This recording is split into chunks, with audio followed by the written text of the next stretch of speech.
साल 2025 मंगल का साल था। नंबर 9 डेंजर एक्सीडेंट्स हमने देखे, महाकुंभ में भगदड़ देखी, अहमदाबाद प्लेन क्रैश हमने देखा, उसके बाद बाढ़, बारिश, तूफान, भारत पाकिस्तान के बीच युद्ध हुआ।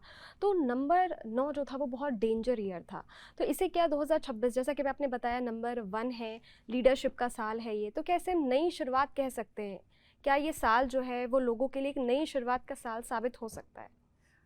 अदिति, एक चीज तो समझने की आवश्यकता है। पूर्ण रूप से ना तो कोई ग्रह शुभ परिणाम देता है, ना ही अशुभ देता है। अच्छा। अगर 9 अंक डेंजर का था, क्योंकि मंगल ऊर्जा का कारक है, मंगल सेना का कारक है, मंगल अग्नि का कारक है, तो जो पिछले साल दुर्घटनाएं हुई वहाँ मंगल तत्व दिखा। लेकिन मंगल मंगलकारी भी है।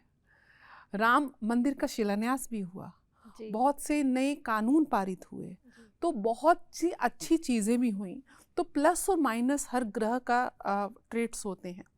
2026 निश्चय रूप से उस मंगल की डिस्ट्रक्टिव फोर्स को कम करेगा, क्योंकि जब ये वर्ष प्रारंभ होगा 1 जनवरी 2026 को जो सूर्य उदय होगा, उस समय जो लगन भी जो उदय हो रहा होगा वो धनु लगन होगा, उदय हो रहा होगा। 4 ग्रहों की युति होगी, यानी कि सूर्य के साथ मंगल, शुक्र और बुध की युति, बुधादित्य योग भी बन रहा है। और साथ साथ सूर्य से केंद्र में शनि जो कि मीन राशि में गोचर कर रहे हैं, और गुरु जो कि उस समय मिथुन राशि में गोचर करते हुए सीधा सप्तम दृष्टि धनु राशि यानी कि सूर्य के ऊपर, बुध के ऊपर, मंगल के ऊपर और शुक्र के ऊपर देख रहे होंगे। और गुरु की दृष्टि ऐसी मानी जाती है कि गुरु जिनको देख लेते हैं, जिनको गुरु की कृपा प्राप्त हो जाती है, उनके मार्ग अपने आप सतमार्ग की ओर चल पड़ते हैं। तो निश्चय रूप से डिस्ट्रक्शन रही 2025 में। 2026 में डिस्ट्रक्शन तो नहीं बोलूँगी, बहुत ज़्यादा पॉजिटिव इसलिए नहीं है क्योंकि सूर्य कहीं ना कहीं अथॉरिटी का कारक है, पावर का कारक है। तो आप जो विश्व स्तर पे पावर स्ट्रगल्स देख रहे हैं वो और बढ़ेंगी, लेकिन वहाँ पे गुरु की दृष्टि है, तो वहाँ पे पावर स्ट्रगल्स को एक सही दिशा की तरफ आते हुए बहुत ही कूटनीति की तरीके से आप विश्व स्तर पे देखेंगे कि बहुत बड़े देश बहुत बड़े बड़े निर्णय लेते हुए अपने बॉर्डर्स को लेके अपनी अथॉरिटी और पावर को सस्टेन करने के लिए इस वर्ष देखे जाएंगे, और बहुत डिप्लोमेटिक तरीके से अपने वर्चस्व को स्थापित करेंगे। नौकरी और करियर की अगर मैं बात करूं इन जनरल, तो ये जो वर्ष है वो काफ़ी अच्छा है।